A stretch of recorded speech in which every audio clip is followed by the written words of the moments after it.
10 December আমাদের anniversary ছিল, কিন্তু সুদীপের যেহেতু 4 তারিখ অপারেশন হলো, বাড়ি ফিরলো 1 সপ্তাহ পর, তা কোনো রকম তেমন সেলিব্রেশন করিও নি, আর মন মানসিকতাও সেটা ছিল না।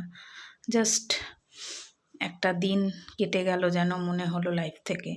কিন্তু ছেলে আমাদের স্পেশাল ফিল করালো। ছোট্ট একটা কেক ও কখন জানি অনলাইনে আনিয়েছিল, এবং রাত 12টা যেই বেজেছে, তোমরা দেখতেই পাচ্ছ আমরা শুয়ে পড়েছিলাম মশারি টানানো, কখন এনে আমাদেরকে অ্যানিভার্সারিতে সারপ্রাইজ দিল।